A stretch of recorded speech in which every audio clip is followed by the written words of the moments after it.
Hello, welcome everyone. This is Summer Bach, and I'm going to do a new episode of Guts and Glory with Amy Medling. She's from PCOSdiva.com. She's an awesome expert in this subject. So for those of you who struggle with PCOS, I highly recommend learning more from her. But if you don't know whether you have PCOS or not, first of all, you have to be a woman. So if you're a woman who struggles with many different issues regarding hormones, digestion, energy levels, and kind of are in that spot where you're trying to figure out, well, what's really going on with me? You might want to check this out. She's going to have a ton of information for you so that you can understand, is this something you need to pursue? It's really a great resource for any of you who are dealing with infertility issues. This might be something to check out. Her first symptoms were hypoglycemia. So, you wouldn't necessarily connect hypoglycemia with hormones as far as your reproductive hormones. So just wanted to let you know about this amazing resource. So enjoy the episode. This is Guts and Glory with Amy Medling and PCOS Diva. Here you go.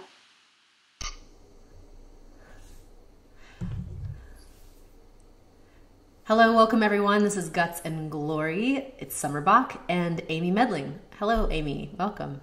Hey there. Thanks for having me. Absolutely. So let me introduce Amy to all of y'all. Amy is the founder of PCOSdiva.com. It's an online resource dedicated to helping women understand and manage the symptoms associated with polycystic ovarian syndrome. And you have to go check out her website. She's got an amazing download there for you to learn everything you need to know about PCOS. I highly recommend it. She's studied holistic nutrition at the Institute of Integrative Nutrition, and she's also a certified health coach. She was diagnosed with PCOS 14 years ago and prescribed metformin. I'm sure you'll tell us all about this, and birth control pills, and it didn't really help. That wasn't the right answer. And so she basically has figured out how to become a diva, PCOS diva, through all of this. And her dedication and research produced a proven treatment plan that uses whole food, natural remedies, supplements, exercise, self-care, positive thinking, and stress reduction to relieve and control PCOS symptoms. And she coaches other women with PCOS, helps them find body, mind, and spirit balance that has them proclaiming, I love this, I'm a PCOS diva too. So welcome. Thanks so much for doing this work in the world. It's incredible. I'm really excited about this whole, idea of having a lifestyle and a plan for dealing with PCOS. But I want to give people an idea of what it means to, notice whether they have it or not. Tell us a little bit about how people know what's going on with that. Well, I think it's PCOS is a syndrome, so it kind of manifests differently for a lot of different women. But for a large majority of us, I think we start seeing the early signs of PCOS going through puberty. And I know for myself, I probably saw when I was 14 or 15, my symptoms sort of manifested with hypoglycemia. I was having episodes of fainting, and doctors really couldn't attribute it to anything. And I was always thin, so I have kind of that thin phenotype of PCOS. And many women with PCOS are overweight and have problems with insulin resistance. So there's the physical manifestation of PCOS can really be different. But I guess that a lot of women early on will have absent or irregular periods. They'll have facial hair and hair, body hair where you don't want it.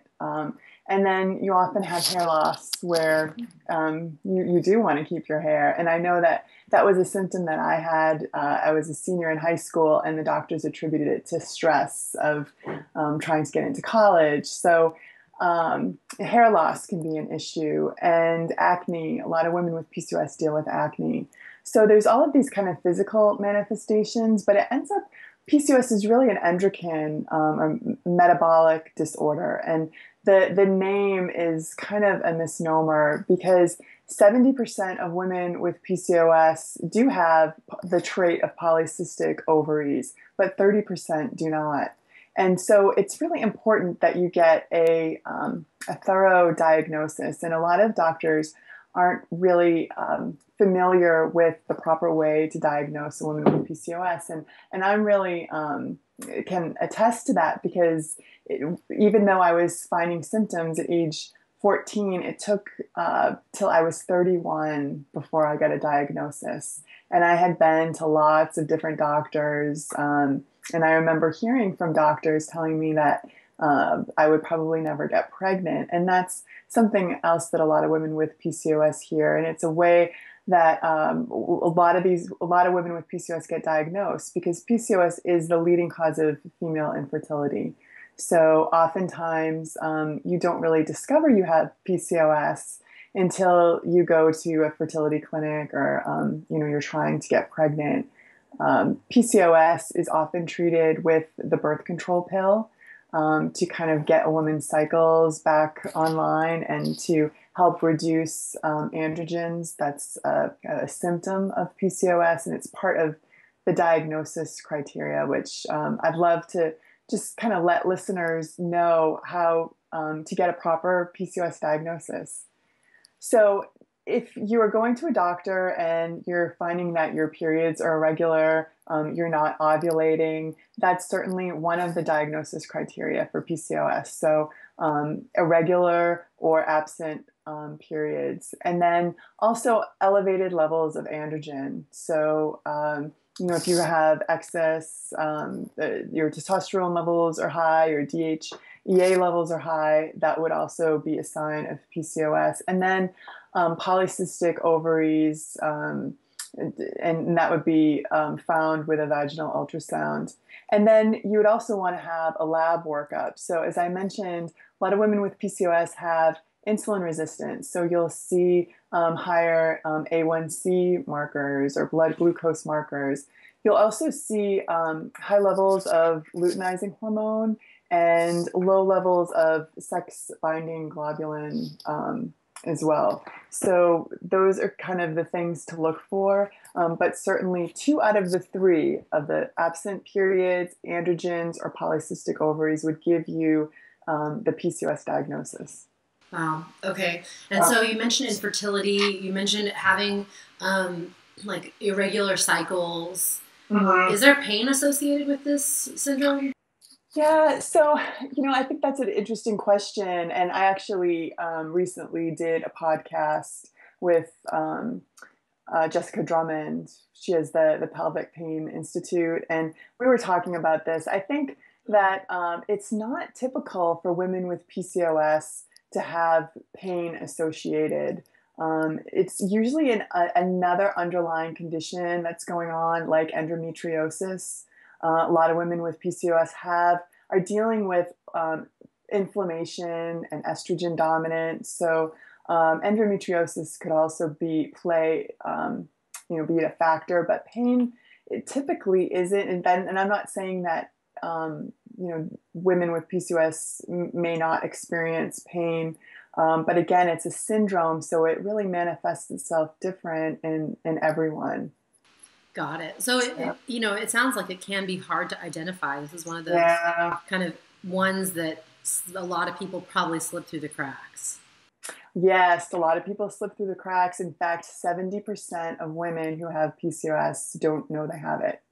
So it's a huge issue. It's really underdiagnosed, and it's not just an issue of infertility or some of those physical, irritating things that are going on, like the acne and the hair loss. But PCOS, because of the underlying inflammation that's going on, it can really lead to long-term health factors if not controlled properly. So it's really a syndrome that needs to be managed with lifestyle, certainly over the span of a lifetime. So it's not just a reproductive issue, because women with PCOS have at higher risk of developing type 2 diabetes, cardiovascular disease, endometrial cancer. So it's so important that women get diagnosed and then learn how to treat it properly. Got it. Wow. Okay, so like it's just because you are one of the 70%, you probably still need to figure out that you do have it so you can prevent any future chronic issues from happening or potentially even worse, getting, sick or some sort of Yeah. irreversible disease. Well, and then I guess I'd love to hear a little bit more about your story in this. Like, tell us a little bit about how that was for you after you got diagnosed. Yeah, and I think it's even prior to being diagnosed. I think I hear a lot of women saying that, they're just too young to feel so old, and or that you're just so sick and tired of feeling sick and tired. That you have sort of this chronic fatigue. You have, because you're dealing with insulin resistance. I think a lot of women don't know the food choices that you make really play into that feelings of fatigue and brain fog, and so I certainly was dealing with all of those issues. And at the time, so I had a little boy. He was 1 year old, and I was trying to get pregnant with my second child. Could not get pregnant, and it was actually through a natural family planning clinic that was teaching the NAPRO method of natural family planning out of Creighton University. It's like the Creighton model. And she was helping me chart my cycles, and we realized that I wasn't ovulating. And she said, "Gosh, your chart looks just like a woman with PCOS. Have you ever been diagnosed with PCOS?" And I hadn't. And then I decided to go to a reproductive endocrinologist. So that's another issue for women with PCOS. It's really hard to get the right type of care. So your primary care physician may not be that familiar with it. The OBGYN may not be able, really surprisingly, to put the pieces together. But typically, reproductive endocrinologists who deal with fertility, are pretty well versed in PCOS typically. So it was a reproductive endocrinologist that diagnosed me and put me immediately on metformin, which is a diabetic drug, but it's used kind of off label to treat PCOS because it helps with the insulin resistance. And then in turn, it will help kind of lower the androgens and kind of get your cycles back and help you to get back ovulating.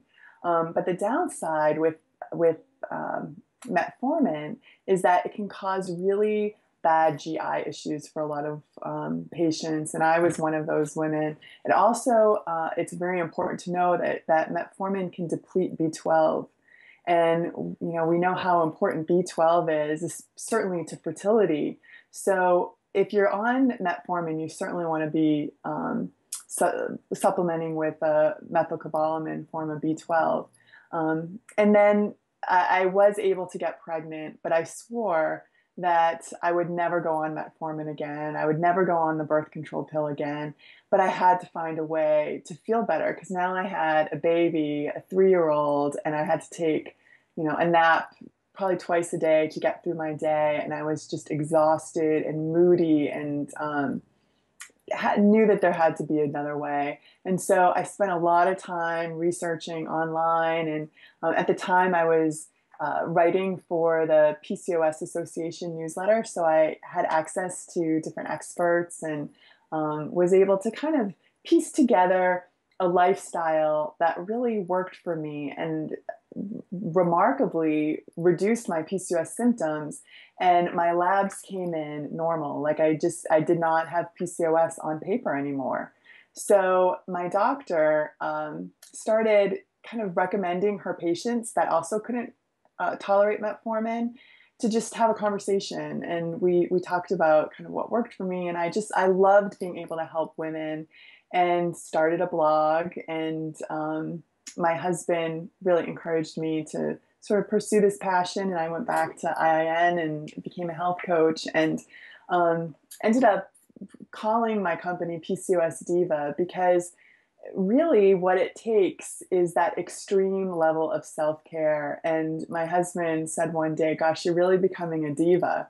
And I thought, you know what, that's exactly what it takes to get my PCOS under control. I have to make sure that I have the right food, that I'm exercising, that I'm taking time to unwind and reduce stress, because stress and elevated cortisol really wreaks havoc on PCOS. So it really is this integrative lifestyle approach, I think, to be able to successfully manage your PCOS. And it can't be cured right now. There is no cure, but it absolutely can be managed to a point where you can have normal labs.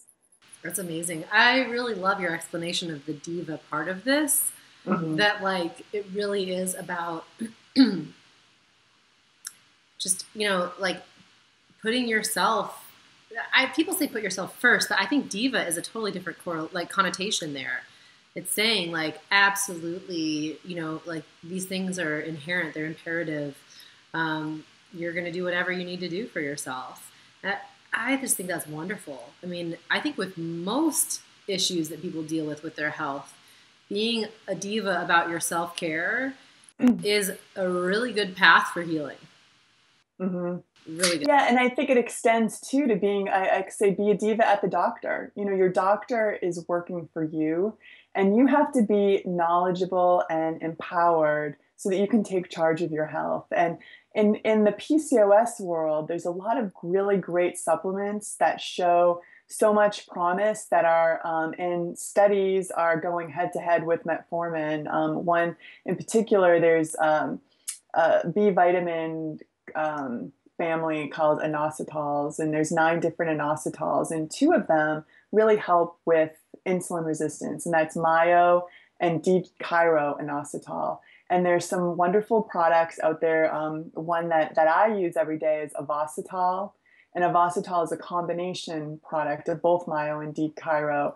And it's working as well as metformin in a lot of studies, but yet doctors have not heard about this supplement. So sometimes you have to go with all of your, you know, your PubMed studies that you or pull down from Google Scholar and bring them to your doctor and say, here, this is what's going on. Will this work for me? And it's really advocating and, you know, being a diva when it comes to your medical care as well. I love that, being a diva with the doctor. That's fantastic. Yeah, I think that's the absolute right attitude. Well, okay, so tell me a little bit more about, you know, somebody's lifestyle, you know, that like what are some of the things that women with PCOS are doing that they need to change? I guess would be one of the biggest questions. Well, I just posted on my Facebook page that, you know, women with PCOS have got to cut out the soda and the diet soda. I mean, it's amazing how many women are still drinking that stuff. So, you know, it kills our gut, which I'm sure you've talked about, Summer. And it's the high fructose corn syrup is just, so many women with PCOS have fatty liver because of the insulin resistance and all the metabolic issues. And that high fructose corn syrup is just like adding fuel to that fire. So, you know, getting rid of the processed junk out of your diet that is going to cause inflammation, because really PCOS is this inflammatory state. So anything that causes inflammation, and I'm a real advocate of removing gluten and dairy. You know, I certainly love grass-fed butter. I mean, still keep that in my diet. I think there's, for women that may be able to tolerate, you know, a little goat cheese. I think the A1 casein is a real problem for women with PCOS, but maybe a little goat cheese is okay. But certainly gluten and refined grains, dairy, processed soy. So all of those inflammatory foods, you know, trans fat, all of the artificial sweeteners, all of that stuff, certainly. And then replacing that with whole food and anti-inflammatory foods, healthy fats. I don't think women with PCOS are afraid of fat. I know for me, I grew up in that, I like to call it the snack well, fat-free era. Oh, yeah. And that's when my health was at its worst, when I was eating lots of bagels and fat-free cream cheese. And so healthy fat, butter, organic grass-fed butter. I loved those Snackwell like cookies that had like they were like Oreos. The chocolate covered, yeah, they were like chocolate covered with the squishy. Yeah, like those were amazing. And I was like, woohoo, I can like eat these and like not get fat. No, That's actually not true for some people. For a lot of people's bodies, they need the fat to not get fat. Yeah. So the avocado is great for women with PCOS, and coconut oil, olive oil. So healthy fats and high quality animal protein. I have not met a woman with PCOS who's vegan, who or even vegetarian that can successfully manage this. And I would love to meet someone. I'd love to pick her brain, but I've yet to manage to meet someone. I think that women with PCOS, they need the healthy animal protein and the clean grass-fed beef and organic chicken and wild fish. Eggs are great. But I think when you're vegan, oftentimes it's eliminating the dairy that is the reason why I think you feel so good. So lots of healthy fat and protein. And I think that women with PCOS do have a hard time tolerating a lot of grain-based carbohydrates. I think things like sweet potatoes and winter squashes and kind of the better type of carbs to go with. But I really do subscribe to, there really isn't one size fits all approach. You have to experiment and see what works best for you. But just beyond the food, movement is really key. And I think there's a lot of women who think that they have to kill themselves at the gym and doing the chronic cardio hour, killing themselves on the Stairmaster. But that's really counterintuitive for PCOS. You really want to be looking at building strength with weight training, high intensity interval training, yoga, anything that has that mind-body connection that can help reduce cortisol is really key. And then I think women with PCOS have to really work on their mindset.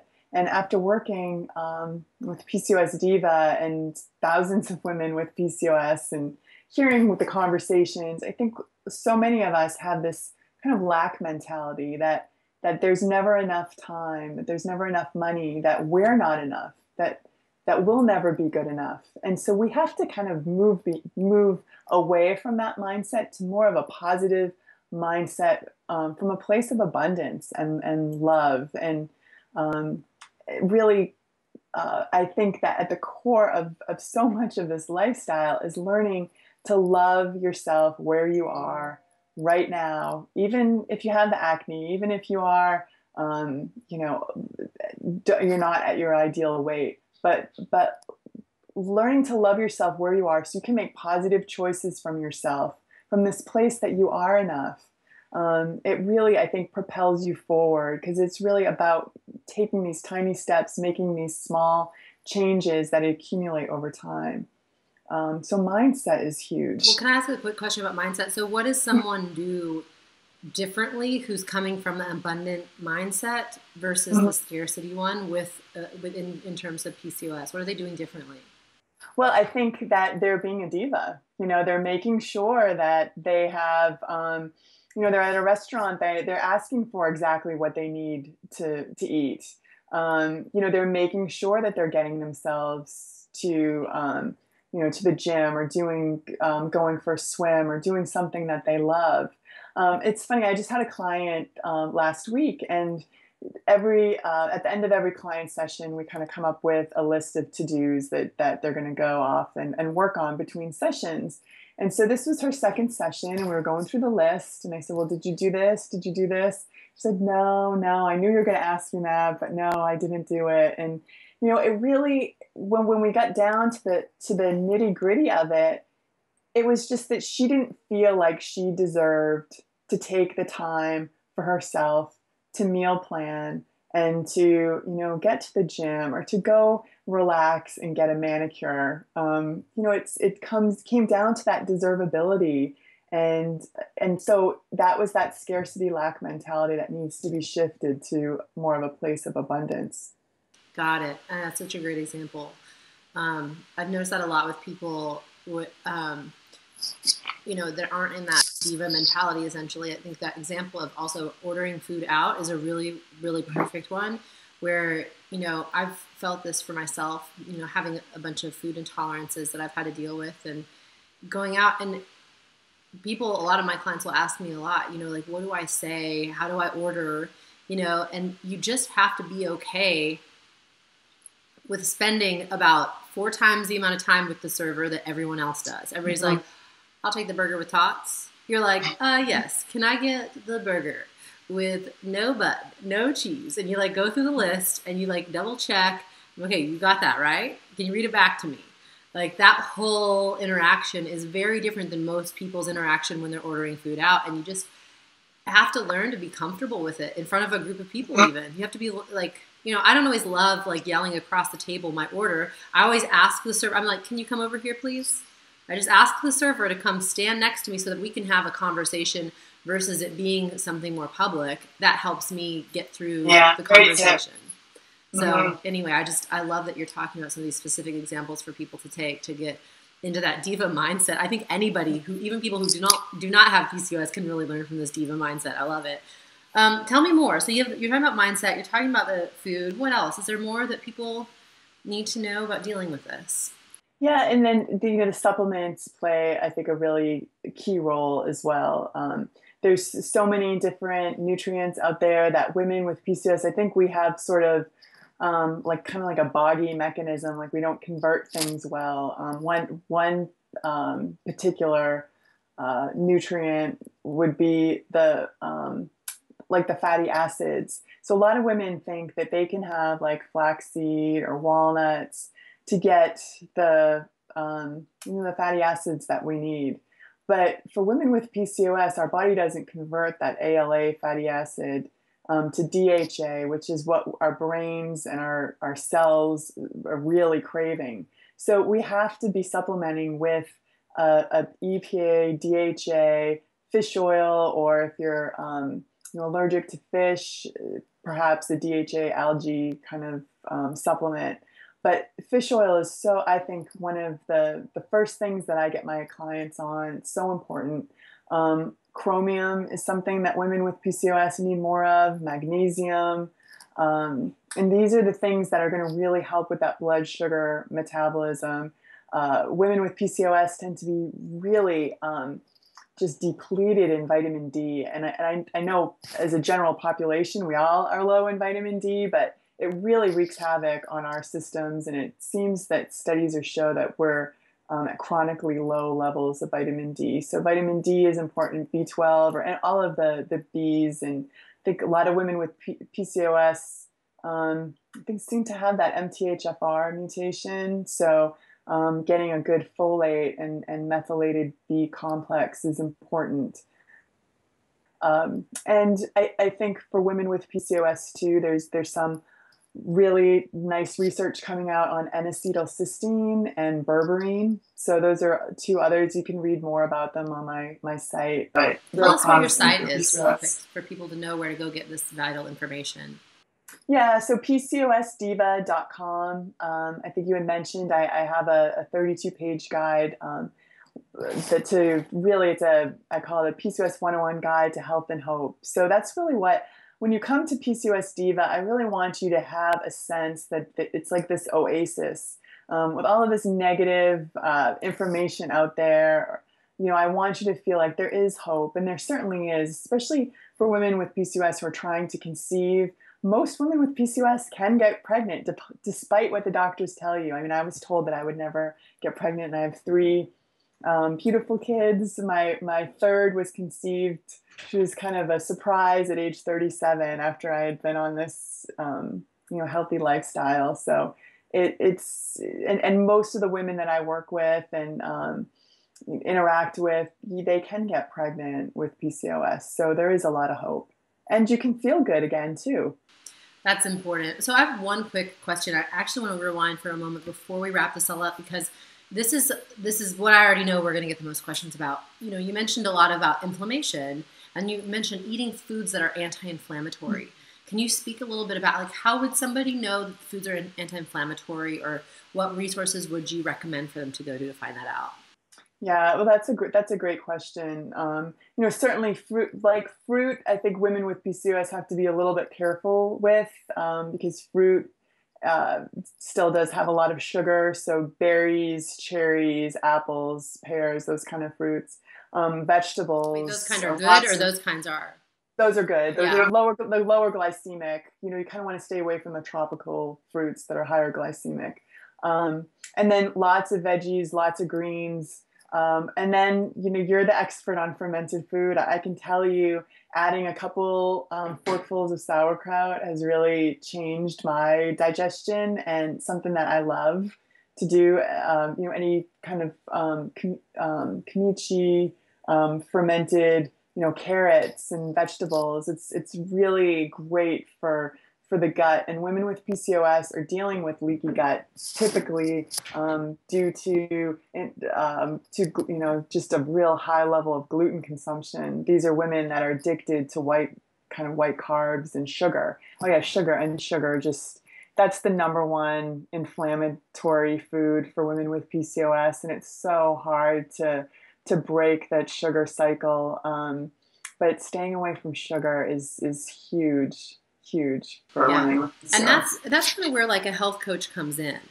Like, and that's a part I want really people to understand, you know, like, when do you get support? You know, it's like, we can look at all of these different things. You would read your 32-page guide and learn a lot about how to do this. But I think that there's a moment where, like, getting a health coach, especially when dealing with PCOS, like somebody like you, or working with somebody who knows exactly this syndrome, it's really important, because you're going to help them get through all the, like, sugar stuff. You're going to help them get through, like, all the obstacles, change the habits, find replacements, and not have it be a painful process. Because I think when most people think, oh, no sugar, or most people are thinking about, okay, get all these anti-inflammatory foods out, or, like, you know, all these lifestyle changes. The reason you're doing that is because that's all you know. You know, it's not like if you knew exactly what else to do, you would go do it. But it's not like that. When you're like, take away sugar, most people, like, it looks like an empty prison cell that they have to walk into.